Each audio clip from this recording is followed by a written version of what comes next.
Halo semuanya, ini Hari Raya Paskah yang sangat-sangat berbahagia kita semua. Saya juga mengikuti gereja cukup lama, tetapi selalu berada di bawah dosa. Saya lahir tahun 1944 dan saat saya berusia 7 tahun, ada yang perang Korea. Setelah itu ibu meninggal dunia, bapakku dipanggil untuk bekerja di dalam perang Korea, dan kakak harus dipanggil masuk ke perang sebagai tentara juga. Waktu saya masih kecil, sepertiga anak-anak kecil itu adalah anak-anak yatim. Begitu kejam sekali, banyak orang-orang yang tua yang meninggal dunia. Dan saya juga, masa yang kecil hidup begitu sulit sekali. Kakak perempuan saya berusia 15 tahun. Kakak perempuan yang kedua usia 13. Dan saya berusia 8. Dan adikku cuma berusia 8 tahun saja. Dan kami tidak tahu apa yang kami harus makan dan bagaimana kami hidup sendiri. Dan dengan begitu sejak kecil, cuma menghabiskan waktu saja di desa. Dan setelah saya menjadi usia 15 tahun, 16 tahun, saya memulai mencuri sesuatu karena terlalu lapar. Dan pergi ke padang, ladang, saat yang panennya gandum, mengambil stike dan bakar makan, dan mengambil kentang, mencuri dan makan. Dan kalau ada yang per, kalau ada yang apel, petik, diam-diam, dan makan juga. Walaupun memang banyak teman-teman saya mencuri sesuatu bersama-sama, tapi khusus aku ini adalah seorang Kristen dan ikut gereja. Jadi saya selalu mengalami kesulitan karena perasaan dosa, dan selalu berdoa, bertobat untuk minta ampun dan minta pengampunan, tetapi dosa tidak akan dihapuskan. Saya kira waktu saya berusia kira-kira 19 tahun, saya sungguh-sungguh ingin menerima pengampunan dosa dan memulai membaca Alkitab. Dan sekali, 2 kali, 3 kali, 4 kali lamanya terus-menerus saya baca. Dan pada saat itu, gereja yang mengikuti pendeta, penatua, semua berkata mereka adalah orang-orang berdosa, meminta ampun. Itulah salah satu susunan ibadah dalam gereja kami. Nah, satu ketika saya membaca Alkitab, saya mengalami sangat-sangat kejut di dalam pembacaan. Itu di kitab Imamat ada yang cerita bagaimana menghapuskan dosa itu sangat-sangat jelas tertulis di situ. Imamat pasal yang 4, di situ bagaimana jika imam berbuat salah, berbuat dosa dan menerima pengampunan ada. Dan kedua, genap umat Israel berbuat dosa, bagaimana mereka menerima pengampunan dosa juga tertulis di situ. Dan ketiga, jika seorang pemuka berbuat dosa, bagaimana dia yang menerima pengampunan dosa juga ada. Dan mulai ayat 27 berkata gini, jika yang berbuat dosa dengan tak sengaja itu seorang dari rakyat jelata, dan ia melakukan salah satu hal yang dilarang Tuhan sehingga ia bersalah, maka jikalau dosa yang telah diperbuatnya itu diberitahukan kepadanya. Nah, jika seseorang yang dari rakyat jelata menerima pengampunan dosa dan bagaimana menghapuskannya, itu jelas tertulis di situ. Sampai saat itu, saya belajar dari gereja bahwa jika kita berbuat dosa, kita harus mengaku dan meminta ampun, dan dosa diampuni. Itu sebagaimana saya belajar, tapi tidak sama sekali terasa dosaku telah diampuni. Tapi Imamat pasal 4 ayat 27 saya membaca ini berkata, Jikalau yang berbuat dosa dengan tak sengaja itu seorang dari rakyat jelata dan ia melakukan salah satu hal yang dilarang Tuhan sehingga ia bersalah. Kemudian, maka jikalau dosa yang telah diperbuatnya itu diberitahukan kepadanya, haruslah ia membawa sebagai persembahannya karena dosa yang telah diperbuatnya itu seekor kambing betina yang tidak bercela. Lalu haruslah ia meletakkan tangannya ke atas kepala korban penghapus dosa dan menyembelih korban itu di tempat korban bakaran. Nah, di ayat 29 ini berkata haruslah meletakkan tangannya ke atas kepala korban penghapus dosa. Waktu itu saya tidak tahu kenapa harus meletakkan tangan di atas kepala korban. Biasanya para gembala, pendeta meletakkan tangan saat mengangkat pendeta atau penatua majelis kan? Dan ini agak sulit bagi saya karena ini tidak bisa mengartikannya. Tapi beberapa tahun kemudian saya mulai baca Imamat 16 ayat 21 ini berkata demikian. Harun harus meletakkan kedua tangannya ke atas kepala kambing jantan yang hidup itu dan mengakui di atas kepala kambing itu segala kesalahan orang Israel dan segala pelanggaran mereka, adapun juga dosa mereka. Ia harus menanggungkan semuanya itu ke atas kepala kambing jantan itu. Kemudian, begitu saya yang berbuat dosa, tetapi untuk menerima pengampunan dosa, harus membawa kambing betina dan meletak tangan di atas kepala korban. Itulah caranya menanggungkan dosaku kepada kambing betina. Oh iya, inilah caranya dosaku dihapuskan. Dengan begitu, membawa kambing betina, potong dia dan menyembelih dia, dan membawa darahnya dan membubuh di atas tanduk-tanduk mezbah, dengan begitu menghapuskan semua segala dosa. Nah, sepertinya Tuhan Yesus mati atas kayu salib sebagai Sebagai korban penghapus dosa, sebagai anak domba Allah. Dan satu ketika Yohanes datang kepada Yohanes untuk dibaptis olehnya. Dan Yohanes berkata, "Akulah yang perlu dibaptis olehmu, tapi engkau yang datang kepadaku." Lalu Yesus menjawab, katanya kepadanya, "Biarlah hal itu terjadi, karena demikianlah sepatutnya kita menggunakan seluruh kehendak Allah." Dan waktu itu, Yohanes meletakkan tangan di atas kepala Yesus dan berdoa di Sungai Yordan. Dan kemudian ada yang suara dari langit berkata, "Inilah anakku yang kukasihi, kepadanya lah aku berkenan." Begitu Yohanes Pembaptis meletak tangan di atas kepala Yesus, inilah salah satu proses bagaimana menanggungkan dosa dunia kepada Tuhan Yesus. Di Perjanjian Lama, saat orang berbuat dosa, membawa kambing betina, meletak tangan di atas kepalanya dan menanggungkan dosa kepadanya, dan menyembelih dan membubuh tanduk darahnya di atas tanduk-tanduk mezbah, dan begitu menerima pengampunan dosa. Sepertinya begitu, Tuhan Yesus datang untuk dosa kita semua. Dan di Sungai Yordan, pada saat Yohanes Pembaptis meletak tangan di atas kepala Yesus, semua dosa dunia telah dipindahkan kepada Tuhan Yesus sebagai korban penghapus dosa kita. Dan keesokan harinya, apa yang Yohanes berkata kepada Yesus datang kepadanya adalah, "Lihatlah anak domba Allah yang menghapus dosa dunia." Jadi saat Yohanes meletakkan tangan ke atas kepala Yesus, semua dosa dunia telah pindahkan kepada Yesus. Dan ini sepertinya di Perjanjian Lama bagaimana menanggungkan kepada korban penghapus dosa, yaitu kambing betina itu adalah salah satu bayangan untuk Kristus yang akan datang dan bagaimana Tuhan akan mengadakan pengampunan dosa melalui persembahan tubuh Yesus Kristus. Inilah apa yang Tuhan berikan kepada kita sebagai contoh.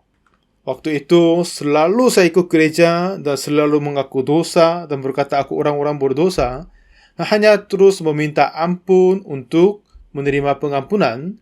Tapi saat itu saya dapat mengetahui adalah semua dosaku telah pindahkan kepada Yesus, dan saat Yesus mati atas kayu salib, semua dosa kita masing-masing dihapuskan di atas kayu salib dengan darah Yesus Kristus. Inilah apa yang saya diberitahukan pada saat itu. Seperti apa yang kitab suci berkata, lalu harusnya ia meletakkan tangannya ke atas kepala korban penghapus dosa dan menyembelih korban itu di tempat korban bakaran. Kemudian imam harus mengambil dengan jarinya sedikit dari darah korban itu, lalu membubuhnya pada tanduk-tanduk mezbah korban bakaran. Semua darah selebihnya haruslah dicurahkan kepada bagian bawah mezbah, tetapi segala lemak haruslah dipisahkan, seperti juga lemak korban keselamatan dipisahkan. Lalu haruslah bakar oleh imam di atas mezbah menjadi bau yang menyenangkan bagi Tuhan. Dengan demikian imam mengadakan pendamaian bagi orang itu sehingga ia menerima pengampunan. Inilah bagaimana semua dosa dia dihapuskan.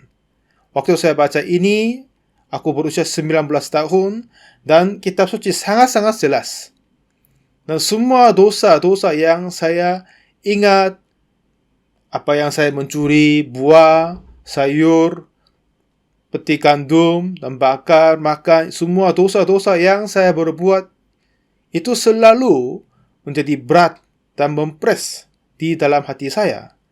Tetapi pada saat Tuhan Yesus mati atas kayu salib, dan sebelumnya ia telah menerima semua dosa kita dari tangannya Yohanes Pembaptis, dan dengan kematiannya di atas kayu salib dan darahnya telah menghapuskan semua dosaku satu kali untuk selama-lamanya. Inilah apa yang kitab suci telah memberitahukan kepada kita begitu jelas.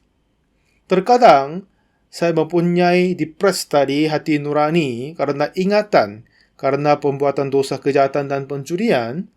Tetapi saat Yesus mati atas kayu salib, dia mati karena penggantian pengampunan dosa, upah dosa karena kita semua. Jadi semua dosa-dosa kita telah dihapuskan di atas kayu salib, dan Tuhan telah berkata kepada kita bahwa kita telah dibenarkan. Ini apa yang Tuhan berkata.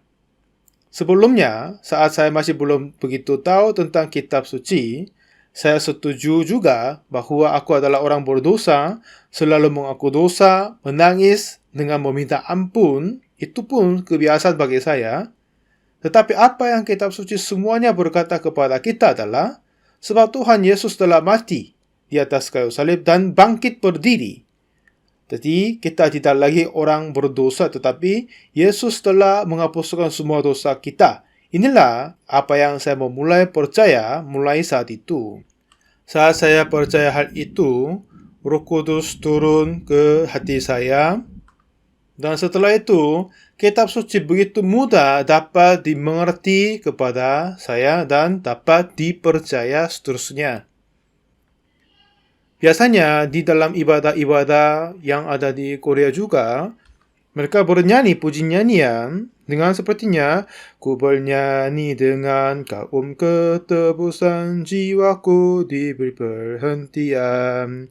Tidaklah saya hanya ku soraklah, ku tertebus demi darahnya.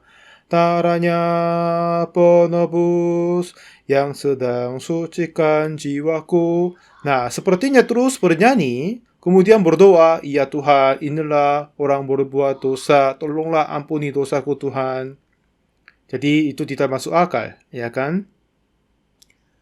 Jadi Tuhan Yesus sudah mati atas kayu salib karena semua dosa kita.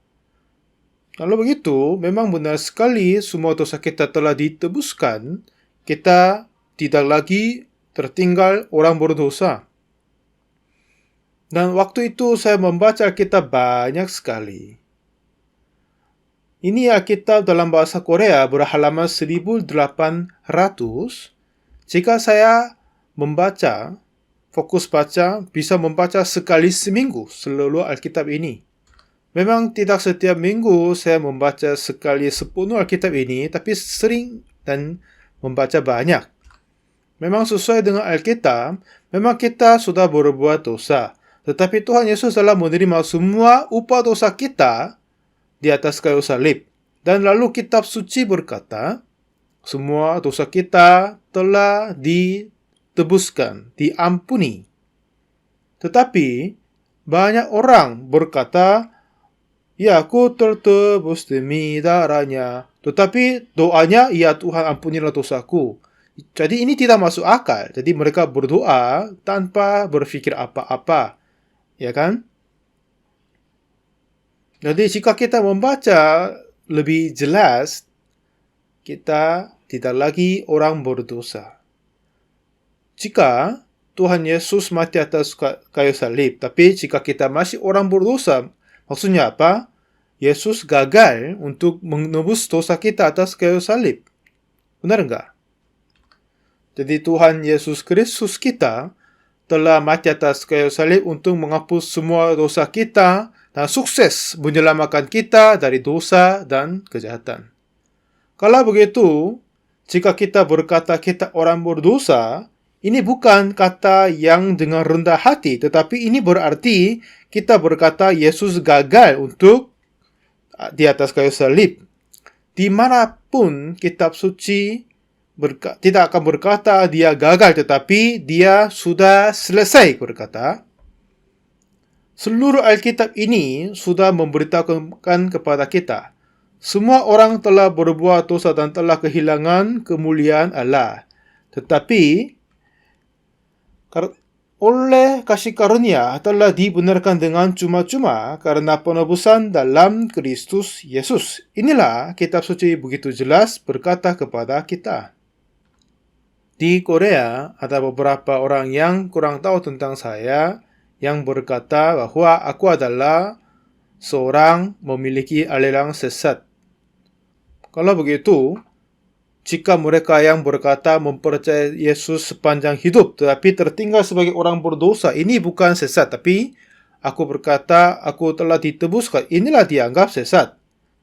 Dan di dalam kitab cerita seorang kaya dan seorang pengemis bernama Lazarus, ya orang ini sedang berada di dalam alam maut dan di dalam penderitaan. Dia meminta bahwa mencelupkan ujung darinya ke dalam air dan menyejukkan lidahnya. Tetapi katanya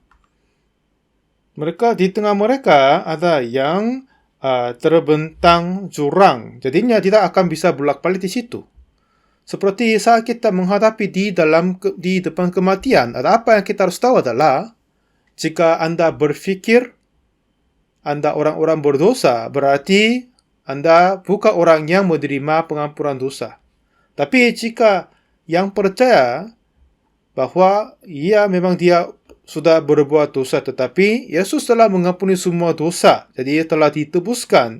Jika dia percaya begitu, dialah menjadi satu hati sama Tuhan.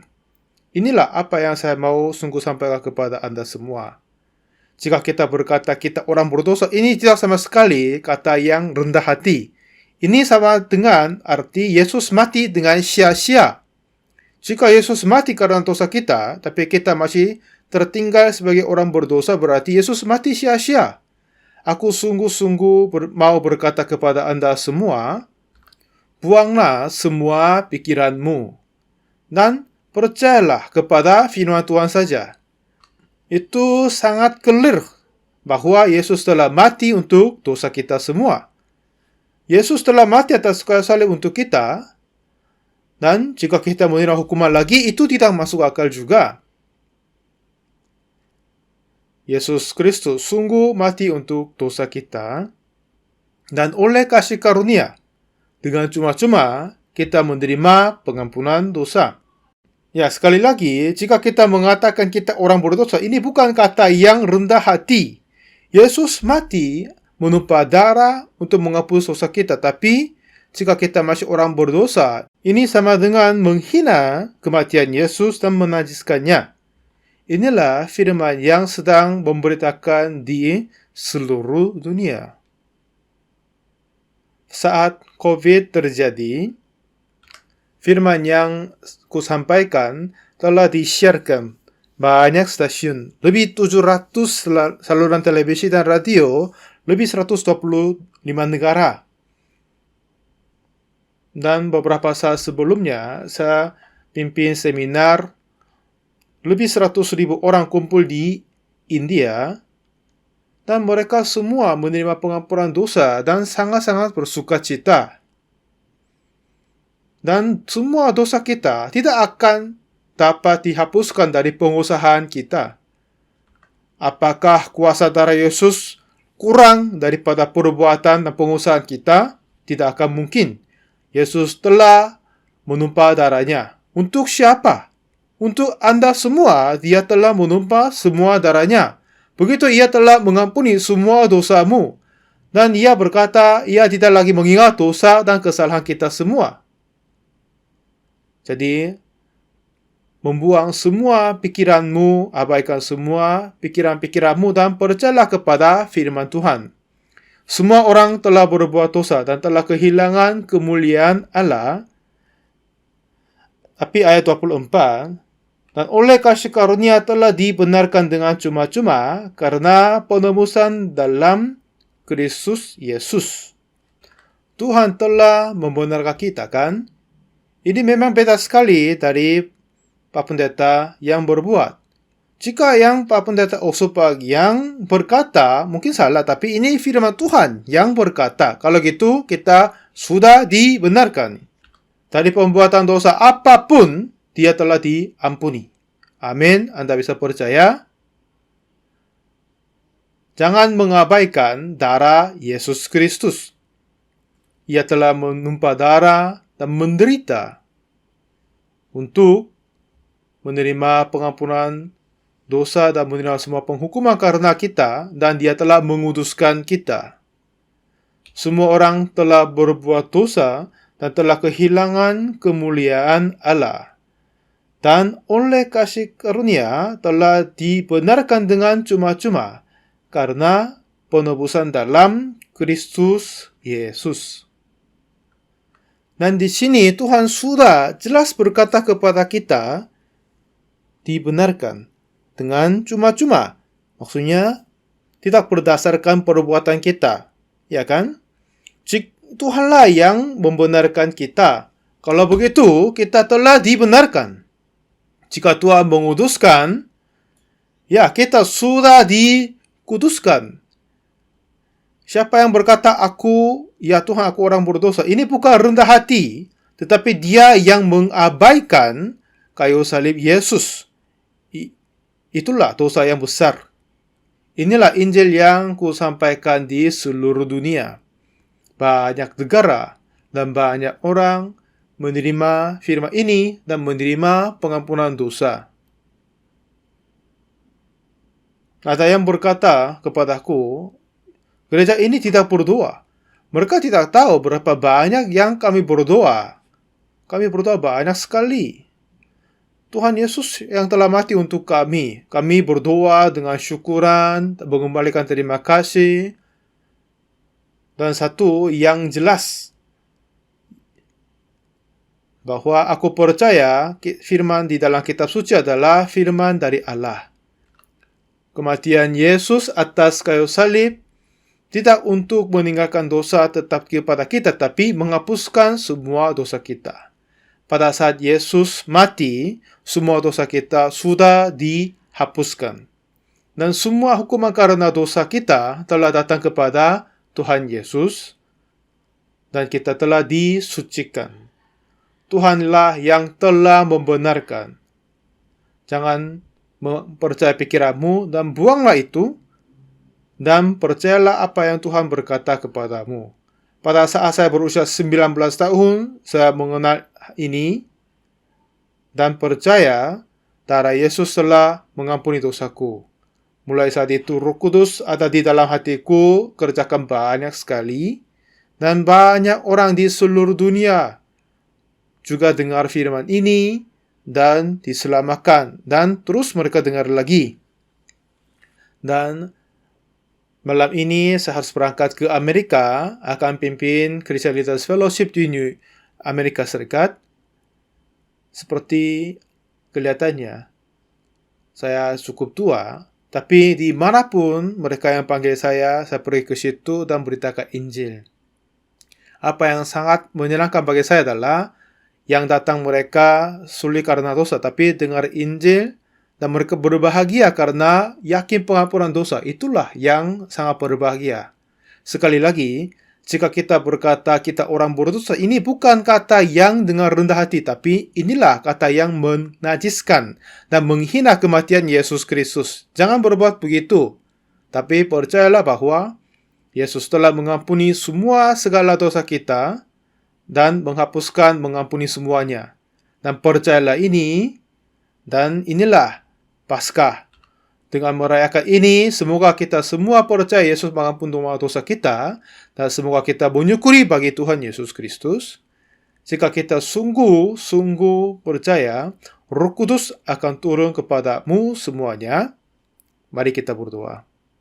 Tuhan Bapa yang kudus, terima kasih Engkau telah izinkan saya beritakan firman pada ibadah Paskah. Walaupun dengan singkat sampaikan kepada semua, tapi inilah firman yang Yesus Kristus telah mati atas kayu salib tidak akan ditinggalkan, diabaikan oleh semuanya. Yesus telah mengampuni semua dosa kami, dan Engkau telah berkata tidak akan mengingat dosa kami semuanya. Semua segala anugerah dan kuasa-Mu semoga turun kepada kami semua. Dan biarlah kami bisa percaya semua dosa kami telah ditebus oleh darah-Mu. Sebab Engkau mengasihi kami, Engkau anak-Mu telah menanggung semua dosa yang kami menanggung. Dan biarlah kami bisa hidup untuk-Mu Tuhan. Inilah kehidupan yang menjadi sangat berbahagia kepada kami semua. Semoga anugerah-Mu dan hadirat Roh Kudus yang berlimpah-limpah bisa ada kepada kami semua. Dalam nama Tuhan Yesus Kristus kami berdoa. Amin. Terima kasih banyak semuanya.